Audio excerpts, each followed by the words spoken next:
Did you know that this game was made by the guy who founded Cirque du Soleil? Yeah, pretty interesting. And that is only one of the many crazy things that I discovered while doing the research for this video, because you wouldn't believe how important this story is for the modern gaming industry and just how many twists and turns it takes. And I promise that your butt will be off the seat by the end of this video. It's not even edge of the seat, guys. It's just butt off the seat. Now, let's go. This is Unknown 9 Awakening 3 months later. Also, I'm sorry, I just got a call from Haruna, the main character of Unknown 9 Awakening, and she told me to tell you guys to check out the main comment. So, hey, just putting it out there. All the way back in 2016, that's 9 years ago, guys. Holy freak. Alexander Amancio, former Assassin's Creed creative director, and Guy, oh lord, please forgive me, Laliberte, founder of Cirque du Soleil, they got together and made a game studio, and it was called Reflector Entertainment. Their sole focus was to create a story world. It wasn't going to be a game, it wasn't going to be, I don't know, a comic or anything like that, which we'll get to in a second. It was supposed to be a story that spanned multimedia, that was huge and that people could invest in, and that grabbed the hearts of many people. This was supposed to be something huge, but not only was it just a dream, not only was it a concept in their hearts at this time, they put it into action because after 2016, when they founded Reflector Entertainment, they set up something absolutely genius. At this point, they haven't started working on the game yet, Unknown 9 Awakening, as we'll know it's called soon. They start making comics about it, they start making podcasts and streaming podcasts about the Unknown 9 world, and even supporting novels and getting stuff out there. The game was the center of it, and the game was coming soon. But in the meantime, they were building up all these other mediums, they were building up all these other multimedia sources, and building something up here. This was a story that wasn't just told through a game, it was told through everything around the game. And this is special. Not only is it awesome, the concept is super cool, but it was genius. Now, in 2018, this is when development of the Unknown 9 Awakening game officially started. This was big news. They had built up several different comics and different series. They had a whole bunch of different novels going on, and they even had podcasts on this. So guys, this was a big thing, and the soul of it, the center of this was finally sprouting up. The game was in development. This was looking amazing.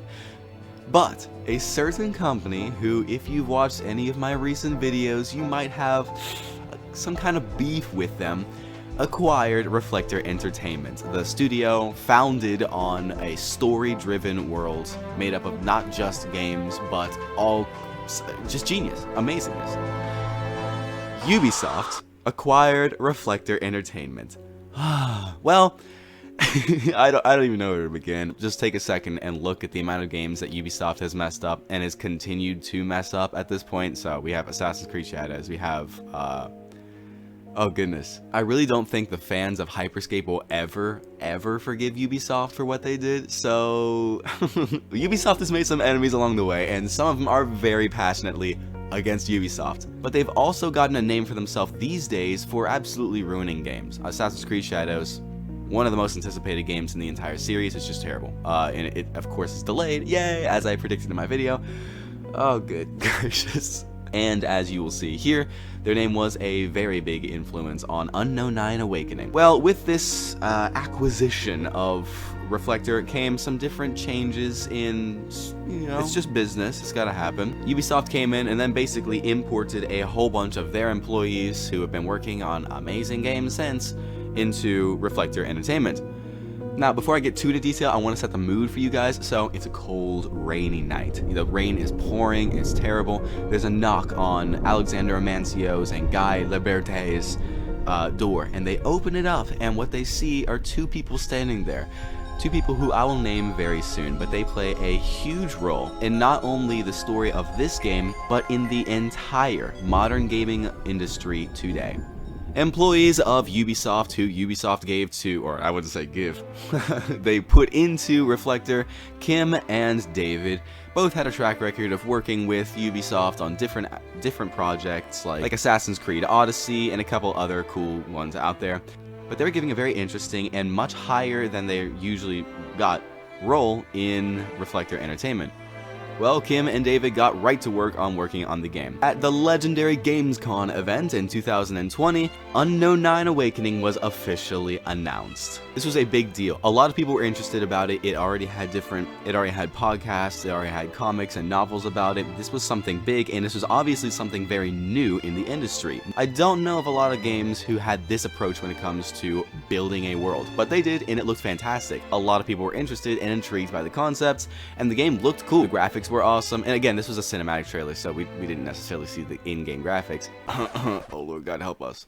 But out of the huge amount of interest that came from its entry and announcements in the Gamescom event in 2020, we basically got silence until 2023. Now, this is very interesting. As they're getting farther along in development of the game, there is more to show of the game to keep the fans still interested and keep the fans excited and pre-ordering or whatever the heck you might think up.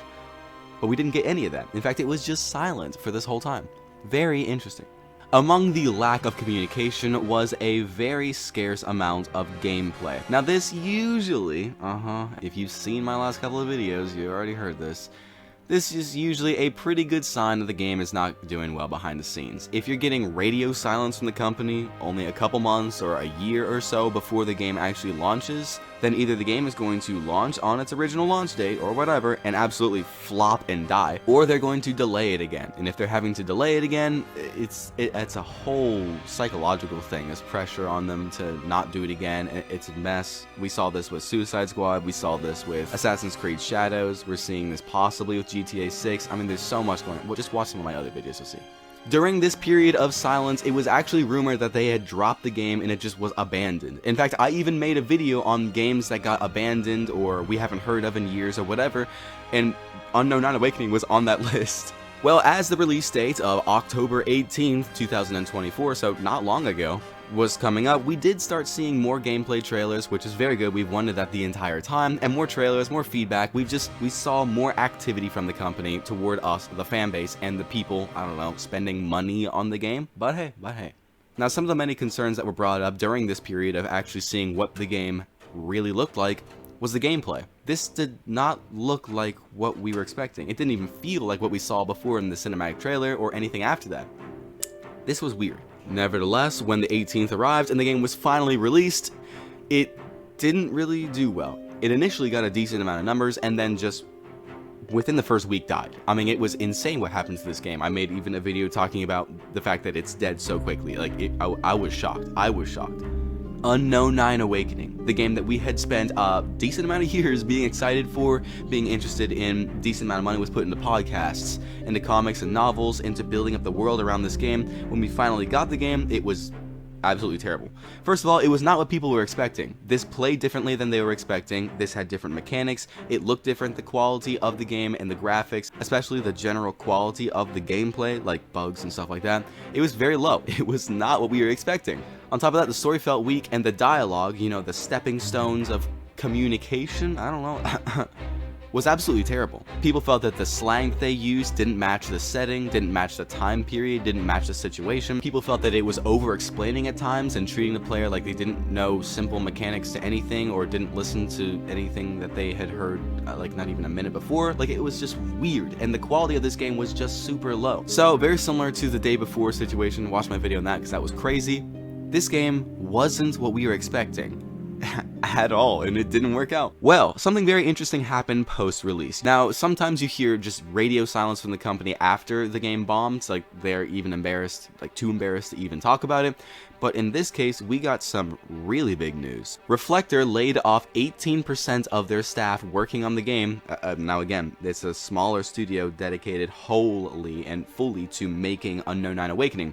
They laid off 18% of their staff to, quote, focus on the new direction of this franchise or of this story or world or whatever. They also said they wanted to cut off employees who weren't truly adding to it to make the ones who were left genuinely contributing to the greater good of this game and studio. But guys, we're not that dumb. We see right through this. The game did terribly. The sales are super low. The profit that they made is non-existent. They're still paying off, I don't know, the freaking Unreal Engine 5 or 4, whatever the heck they use, because it didn't work. Because no one's buying it, well, we gotta cut off 18% of our staff. So, great move, guys. People, and rightfully so, were criticizing Reflector for cutting off more employees like we've been seeing with many, like, Bungie? I mean, didn't they lay off, like, oh my gosh, I can't remember. It was a ridiculous amount of their staff. And since the recent news on the layoffs, we haven't heard anything else from Reflector or from Ubisoft about this. It's just been silence again. Now, this raises a lot of questions. First of all, what happened to the game, and why did it start out as something that was going to be amazing and then turn into this? I'll get to that in a second. But was Alexander Amancio and Guy Laliberte still with the company? Were they still making this game? Were they still behind it? Did they stay the whole time to see, as I'll show you very soon, what was going on behind the scenes? Did they stand for that? Did they allow it to happen? Were they behind it? Did they fight against it? What happened? Not much is known. It has been kept top secret, so we don't know if Guy or Alexander are still with the company. We don't know what they think about the direction of the game that was taken from them. But again, okay, enough talk. What happened to this game? First of all, it started out looking amazing. We had two guys, one who even founded, I don't know, Cirque du Soleil. That's already kind of cool. But we had two guys who set out to do something in a different way from everybody else. They wanted to focus on the story of the world. It wasn't just a game. It wasn't just a comic or whatever. It wasn't just a podcast or a novel. It was a story. It was a world. This already sounds a lot like what I praise Mass Effect and those early BioWare games for doing. This was a world. So, thumbs up. Both thumbs up. Very good. It sounds good. In fact, they even went the extra mile, and instead of diving right into the game, which is the focus of what they're doing, they even spent some time, I think it's 2 years, and then built up comics and novels and podcasts and built up the world around this, and then they got into the game. Then they started making the game. Sounds good so far. Well, because it was a smaller company, it wasn't hard for Ubisoft to get their, grummy hands on it, so that's what happened. And of course, as Ubisoft and many other these bigger companies, when they take over a smaller one, they interject a lot of their employees and their ideals and their ideas into the game. And what you have is people who are in the same situation as Guy and Alexander looking at something that they have planned out and that they are passionate about and something that they were building from the ground up now be flooded with people who didn't share the same view and didn't share the same passion for it, and who are now also coming from a company who not only has a track record for, at this time it was beginning, ruining big games, but also have their own ideals that just don't sit right with the people playing and buying these games.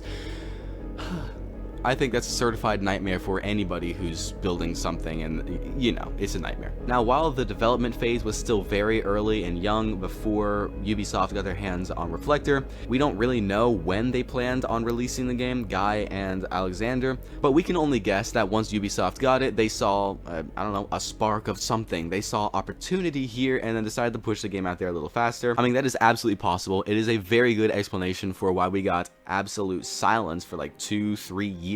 But hey. Nevertheless, Guy and Alexander face a nightmare that everybody dreads. The direction of their game that they had planned and built up was changing before their eyes. And again, we don't know if they're still with the company or if they left during this or if they fought against it, but I imagine that they weren't backing up everything that was being made behind the scenes. And the result is a ruined game. The result was something far from the story-driven and the world that they were building up, and more of a very hollow and very basic, bland dialogue, over-explaining things, out-of-place slang, just overall terrible quality for the actual game, and the story quality of the game felt low, and it was just, not what they were looking for.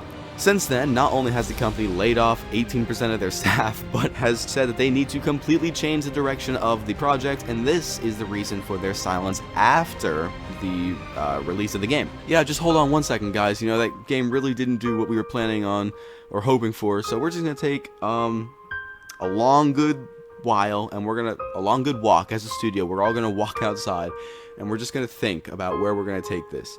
Game's over. You had your shot and you messed it up, Ubisoft. What the heck? Now, this still leaves something out of place. This still doesn't answer something, right? Something just... And I feel like I'm forgetting something as well. Oh, I'm so sorry. I forgot. Who were those two people that came up to them on a rainy porch? I made that up. But who were these people? Previous, somewhat long-term employees of Ubisoft who had worked and had a decent influence in several different Ubisoft games that all did very terribly. was Kim Belair and David Bedard. If you've heard of these two, don't spoil it to the person next to you because this is a huge reveal. Previously, they still were able to have an influence on and change the direction of the game that they are working with until these two were put together by Ubisoft and put into Reflector Entertainment to work at a much higher position that they were used to. Now they were able to change the direction and have their own will inflicted on the game. Well, not long after getting this position, Kim and David founded the company Sweet Baby Inc. That's right, this is where it all began. Not only was Unknown Awakening their first game working together on, but they decided that right after getting the position of their dreams where they could change the narrative and the direction of the game, they both, similar-minded people, got together and made a little company, or as you would call them, maybe a DEI consultants group, and this is where it all began. So while on the outside it may look like Unknown Awakening is just a game that was hyped up to be something great, and then when it came out it was, you know, another Cyberpunk, another The Day Before. It was just not the game that we were advertised or given or what we thought it was going to be. It sucks, and it happens with some games. It's just terrible. We sweep it under the rug and we move on. When was the last time that you even thought about The Day Before, right? Exactly. And Cyberpunk has redeemed itself. Kinda. But this whole situation is far from that. Not only is, I don't know, the founder of Cirque du Soleil one of the masterminds behind this game, which blew me away when I found that out, but still, like, I read that like 4 times, like, Cirque du Soleil, Cirque du Soleil, this is the same guy, this is the same guy? It is. But after Kim and David, two like-minded people, were put into the lead of the story and the narrative and the world, of Unknown Awakening, it became clear that they had a future together. Not in a weird way. These two, with their newly acquired influence, got together and created a group that would become the face of DEI consultants and also the face of what's been ruining and tanking the quality of the games that we are looking for. The group that is the face of taking the art out of the game, taking the world out of the game and putting in a message. So this story, though it might seem like it's just a game that was hyped up back then, we've forgotten about it, we've moved on to something different, this story plays a huge role in our modern gaming industry, in what we are fighting for on this community and what so many people out there are fighting against. There isn't anything wrong with inclusion, like they advertise that their whole purpose is just inclusion, but that's far from it though. Their actions and the many other games that these two have worked on together have showed us that it's not just about inclusion and having people of other color and gender and pronouns in the game, it's something a lot deeper than that. And they have consistently ripped out the art of the game, ripped out the world, ripped out the heart of the game, and replaced it with a message. I mean, isn't it kind of interesting and, I don't know, ironic that any lower budget and more easily influenced game that Kim and David have worked on, Kim Belair has literally put herself in as the main character. I mean, just look at these people. That's Kim. I mean, she's right there in the game. Oh my goodness gracious, guys. The seed that Ubisoft interjected and planted in Reflector Entertainment has sprouted up pretty much immediately into something that is affected and is now touching at the corners of the internet. It has now affected all the games being released these days, or most of them, you know, props to Lords of the Fallen and their whole studio, and not influenced it or affected it in a good way, but in a very negative way.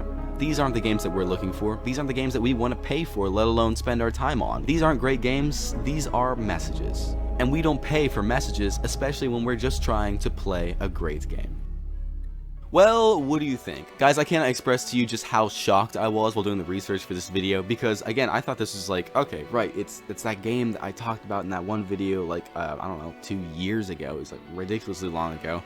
And it was like silence, but then it came out and it was weird and it was bad. It was like, boo, right? It was like, oh, interesting. Let me come back to it. Let me just look into the story behind it. Oh my gosh, guys. Oh my gosh. This simple seeming game has influenced, no. What came from, what spawned in it, what grew in it, in the development of this game has now reached the corners of the gaming industry and has now led the way as this is the new face of the gaming industry in... it's just led right down into a pit. These aren't the games that we're looking for. If you don't believe me, just look at the numbers, guys. If the game truly is great, then it will do well. And that idea right there is exactly what we're going to be talking about on my next video.